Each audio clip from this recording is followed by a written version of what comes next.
Ula munduume ukwisililw'A kwithiwa ekiye ivu Kelitu ka musyi wa ukuu kanaka ukuu wa myaka 17 kuma utuini wa Iluusya Ikanga Kitui cha Itheo kauntini ya Kitui niwavikw'A mbee wa koti wa kanambe wa musili wa makoani kotini wa Mutomo masi Wanyama Avikitwe kotini wa Mutomo munduume usu niwavikw'A kwithiwa aine wa mathangu ma kwiyumbanisya kusila ikwani jila ikithukiiw'a kuma mwaini wa monza livyotiumbanitwe ni Onesmus. Mwisililw'A monolo kwisililw'A kwithiwa itavisya kamwili tukokuwa myaka 17 ka musyi wokwa mautuini wa Iluusya Ikanga Kitui cha Itheo kauntini ya Kitui niwasovikwa kotini wa mbee wa Mutomo Kitui cha Itheo na kunengwa mavalua ma kwiyumbanisya kwithukiiw'a kwa nisu. Tunapewa karatasi la mashtaka statement ya ofisa wa polisi ambaye anaitwa Gladys Mungere.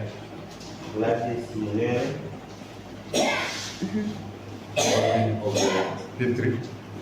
Copy ya form ya P3 dated 27 February. Ambaye ilijaza tarehe 27 mwezi wa pili 2024. Yes. And a copy of the birth certificate. Cheti cha kuzaliwa.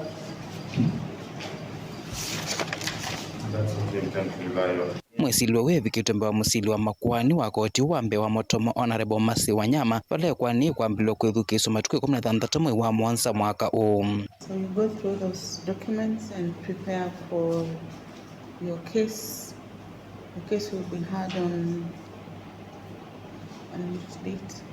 Give me a date. 16th July.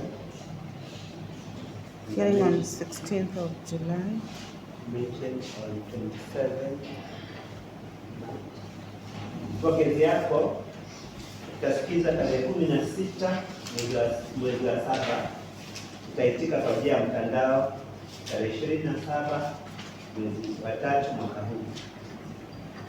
Mwisililw'A sietwa kiseseni cha polisi cha Mutomo vala mwisililw'A ungi munyanya nola makwisililw'A kwithia maitavisye twelitutu na tula nitusyaniwe twelitutu netunesya kuovosa kuma musyini usu ni ndongo ya kava kauntini ya Kitui Dr. Kasalu vala tunatuwa skuluni wa timboni mwangeni ku Kitui cha Itheo no kana kukwatwa usuvio mautaona tuyendeea na masomo kavindani kao kunikiliwa sieko isu utwaiwe ni koti tilivota vilingwa mauvua Mutongo TV kuma kauntini ya Kitui.